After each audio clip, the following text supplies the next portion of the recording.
Great morning, everyone. I am Stanley Borja from Group 1, and I am going to discuss the origin and nature of utilitarian framework. So what is a utilitarian framework?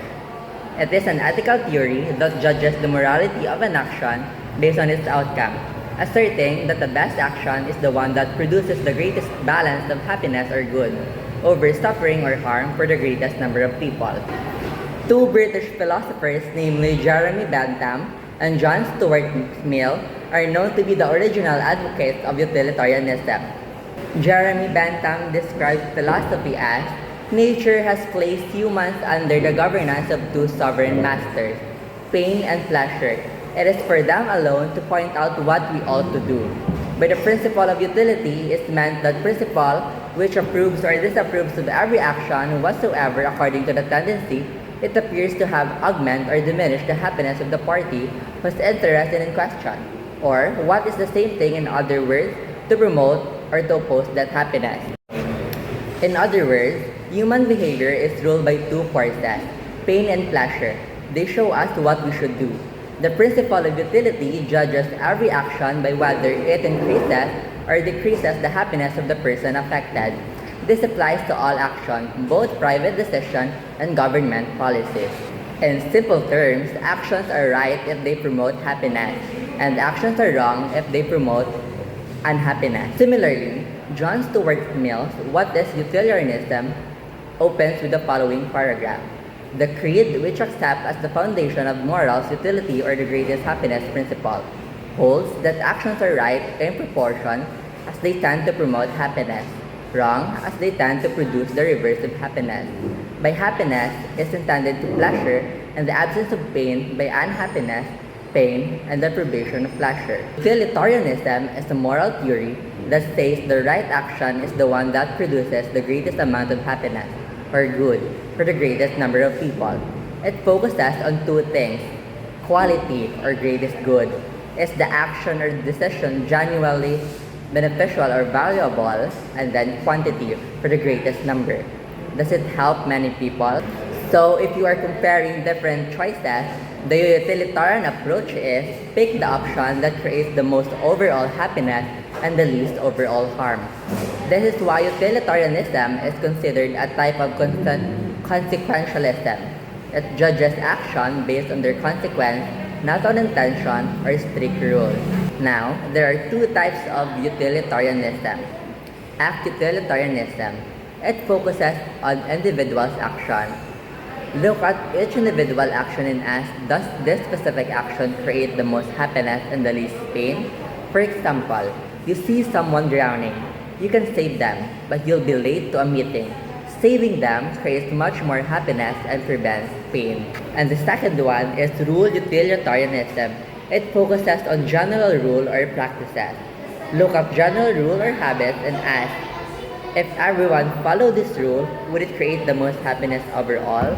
For example, the rule stop at red lights. It keeps everyone safe and prevents accidents. If everyone followed this rule, society would have more happiness and less harm. A simple way to put it out. An action is ethical if it creates the greatest happiness for the greatest number of people. Bright afternoon, everyone. My name is Janine Alegre. Today, I will be discussing about the consequentialist framework. The consequentialist framework is a way of judging action based on the results, and it focuses on what consequences an action will produce. So, what is the consequentialist framework? Consequentialism asks us to think ahead and consider the possible outcomes of our choices. An action is considered ethical if it brings about the best possible result. So the main question is, what will happen if I choose this action? The main goal of consequentialism is to maximize good outcomes and minimize harm. In simple terms, we choose the action that will help the most people and cause the least negative impact. Bentham and Mill. Jeremy Bentham and John Stuart Mill are two important philosophers behind this idea. They believe that ethical decisions should aim to increase pleasure and decrease pain because people naturally avoid suffering. Bentham focused mainly on physical pleasure and pain, while Mill agreed but argued that intellectual pleasures like learning, creativity, and understanding are more valuable. So Mill believed that quality of pleasure matters more than just the amount. Mill's famous quote compares higher and lower pressures. He says it better to be an unsatisfied human than a satisfied pig or fool.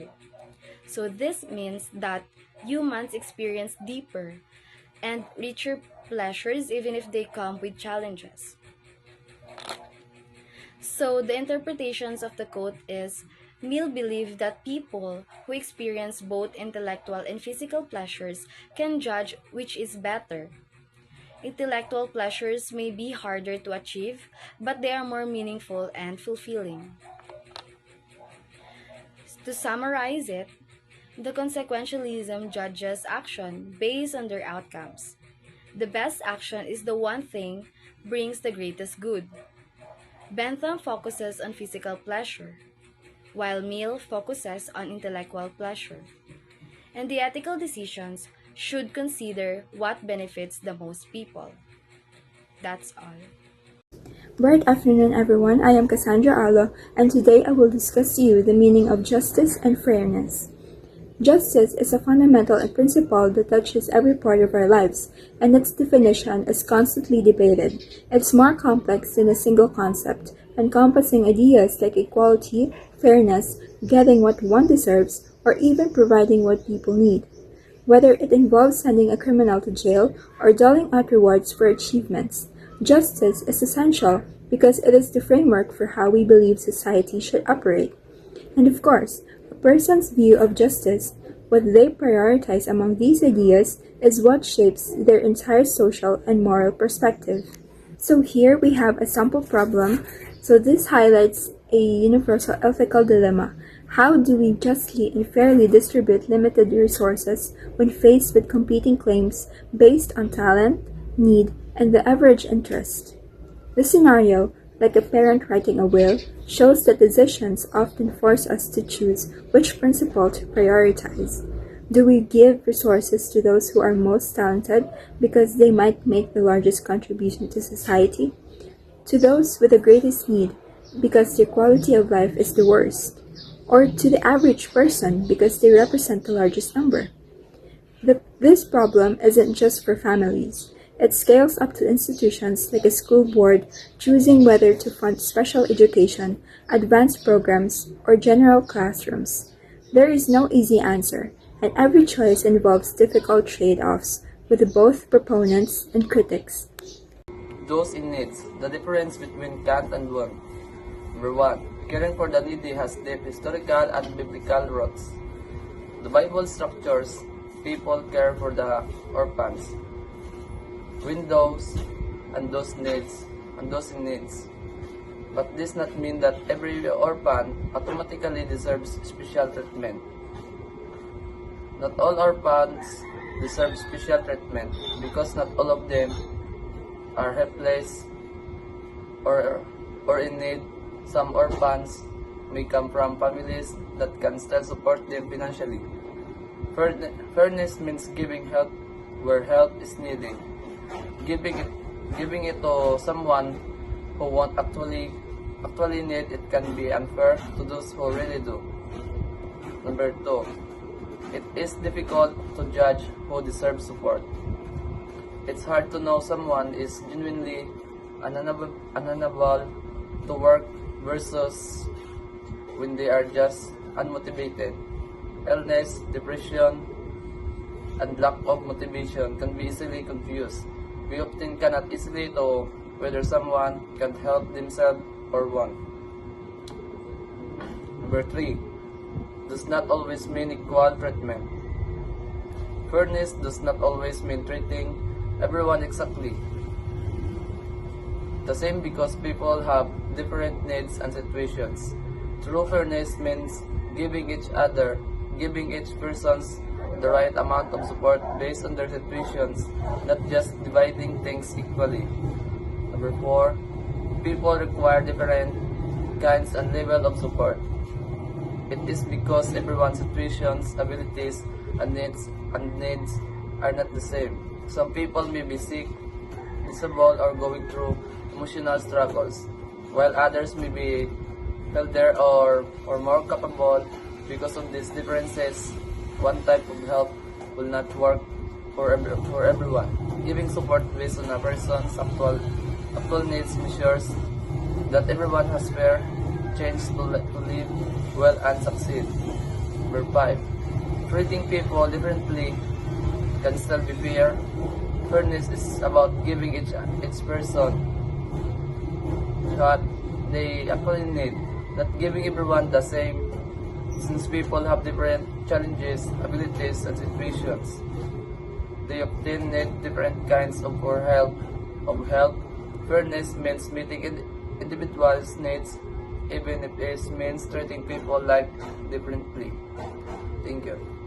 Okay, so this time let's tackle about merit, what a person deserves. So this is a passage all about Carlene. So Carlene is a mother of three. So may tatlo siya kabata named Rhoda, Denise, and Christine.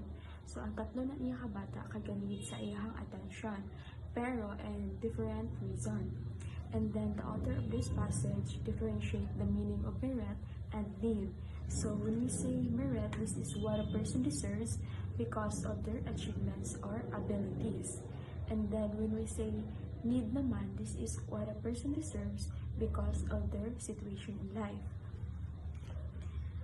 Okay, so on this part, I will be introducing to you who is Rhoda, Denise, and Christine. So let's tackle first Rhoda. So Rhoda is intelligent, talented, but pain on the neck because she prefers to be alone. But she deserves the attention of Carlene, not because behave siya daghan siya achievements, but because she needs the guidance of Carlene para mag-grow. Kay if dili siya tutukan ni Carlene kagaan o attention, there's a possibility nga iyahang talents or ability kay dili mag-develop. Next, we have Denise. So Denise is likable kid, hardworking, but lacks Rhoda's abilities. Meaning, wala siya ga-excel sa school just like Rhoda. But he also deserves Carlene's attention because he's also her son. Even though wala siya mga achievements, pero ga-excel man siya Japon sa uban nga butang. So, she also deserves Carlene's attention. Next, we have Christine. So, Christine is disabled child. So, wala na niya gipili nga maging disabled siya. So, she is a victim of circumstances. So, she needs Carlene's full attention because of her situation. Pero, if ihatag tanan ni Carlene ang iyang attention kay Christine, there's a big possibilities nga dili na po niya matutukan og tarong duwa niya kabata, which is Rhoda and Denise. So she really needs to balance her time para mahatagan og tarong attention ang iyang tatlo ka bata. So this passage teaches us that what a person deserves should not be based only on merit. Sometimes people deserves more help because of their situation, not their achievements, just like Christine. So Carlene must balance her children's needs so she can support them fairly, because I do believe tanan nga bata deserve gid sang attention sang parent para dili sila ma-feel sad or lonely. Kay sometimes ang cause sa stress sa mga bata kay ilang family pa. So if maging parent maging ta someday, we should treat them fairly and give them the full attention they deserve kay para parang puna sila hang better development. Kay we have experienced a lot of things right now, and I do believe naman dili ninyo gusto matabang sa inyong mga bata. So that would be all. Thank you. So in this part, I will discuss about merit, the relationship to being good. So what is merit? Merit refers to the qualities or action that makes someone deserving of attention or reward. The relationship to being good. How being good or merit affects how people are treated. Carlin faces a dilemma in giving attention to her three children. Each child is different. Rhoda is difficult. Dennis, earnest and good. Christine is sympathetic. So being good affects how people are treated, especially in situations where attentions or care must be shared. It highlights the moral question: should goodness alone determine who deserves more care, attention, or reward? So the central moral question: how do you divide attention fairly when each child deserves it for different reasons? So understanding that fairness is more complicated than simply rewarding good behavior. Parable of the Prodigal Son. So this parable reflects the same themes Carlin faces: fairness, forgiveness, and favoritism. So in the parable, the younger son is given forgiven even after doing wrong. The older son feels overlooked despite being faithful. So it connects Carlin's family situation to the biblical parable. So even in the moral stories, fairness is not always straightforward. The parable raises the same issue. Is forgiveness more important than rewarding consistent goodness? So this mirrors Carlin's challenge. Do you give based on goodness or forgiveness and compassion? So this comparison helps emphasize how difficult it is to be fair when people have different levels of need and behavior. Merit, need, and fairness. Merit-based attention. Rhoda shows effort. Dennis behaves well. Christine has natural sympathy. So merit, or good behavior, effort, and potential, is only one way to judge who deserves attention. But need is another important factor. So Rhoda may deserve more attention based on need. Christine may deserve attention based on merit. Dennis may deserve attention based on good behavior. So it highlights the conflict between giving attention based on merit versus giving attention based on need, both on which feel fair but lead to different outcomes. So Carlin's decision. Carlin must make a decision with no perfectly fair solution. So she tries to balance merit, needs, love, limited time, and energy. So it explains that Carlin faces a difficult decision with no perfect solution. She's trying to be fair, but love and affection cannot be measured like numbers. Time is limited, and every child has a valid claim. So her choice can be seen as fair because she considers each child thoughtfully. So Carlin's approach can be considered fair because she tries to balance love, merit, and need. But any decision could be justified, which shows how complicated fairness really is. Good day, everyone. Today, I am going to discuss the love and care. So the text tells us that what truly matters in raising children is not the exact amount of a time a mother gives to each child, but the quality of love and care she provides. Carlin gives her children attention, encouragement, hope, and trust. These values help the children grow more deeply than simply dividing her time equally. Even though equality is important, not every situation has a perfect solution. Carlin still has to make a choice, and she decides to aim for absolute equality. What makes her decision ethical is that it comes from fairness and genuine loving care. In short, as long as her intention is good and rooted in love, her decision, whatever type of fairness she chooses, remains morally right.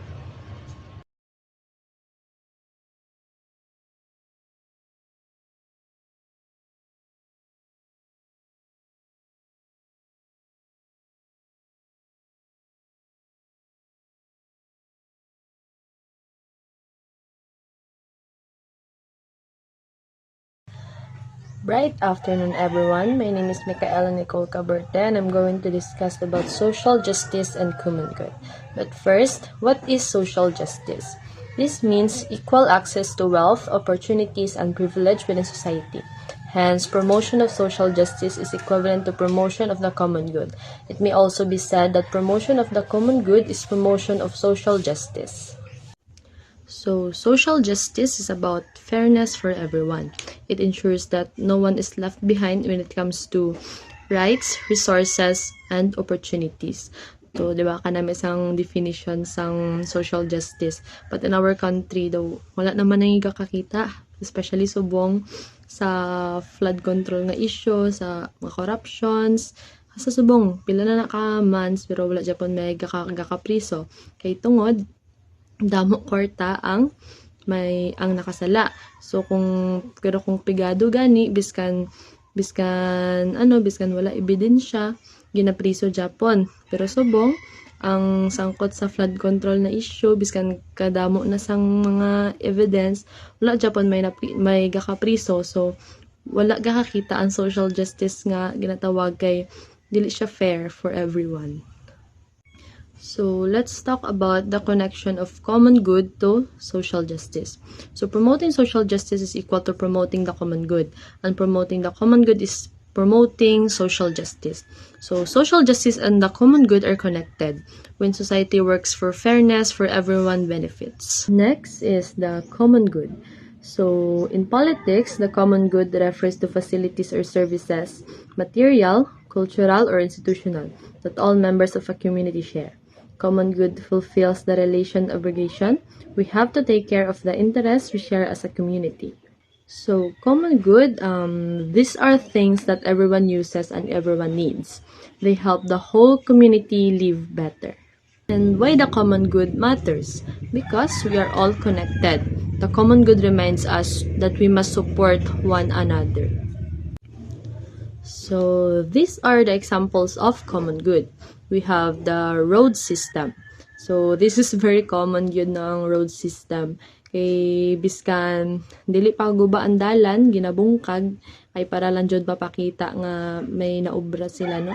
Pero kung sa diin pa tong ang guba-guba gid dalan amo pa na ang wala nila ginakayo kay tungod wala gakita sa mga tawo nga may ginaobra sila. So public parks, public protection and public safety, courts and judicial system, public schools, museums and cultural institutions, and etc. So these are basic examples of public services and freedoms that keep society functioning fairly and safely. What is distributive justice? Distributive justice refers to the fair and just distribution of resources, opportunities, benefits, and responsibilities within a society. Key question is, who get what? Why do they get it? Is distribution fair? Distributive justice is about fairness. It shows how society shares resources and opportunities. It asks who get what, why it is fair for everyone. 3 pieces of distributive justice. Number 1 is equality. Everyone gets the same amount regardless of differences. Second is equity. People receive based on their needs or level of disadvantage. Third is merits. People receive based on their effort, skill, or contribution. There are 3 ways to decide what's fair. Equality gives everyone the same. Equity gives more than those who need it. Merits give reward based on effort or performance. Application and importance. Example, scholarship equal need-based or merit-based. Ayuda during calamity, equity for the most affected. Employee bonuses, merit-based. Importance, promote fairness and social stability, protect vulnerable groups, build trust in institutions, help create ethical decisions in society. Distributive justice appears in everyday life. Scholarship, aid distribution, and bonuses is important because it keeps things fair, protect vulnerable people, and build trust in our communities.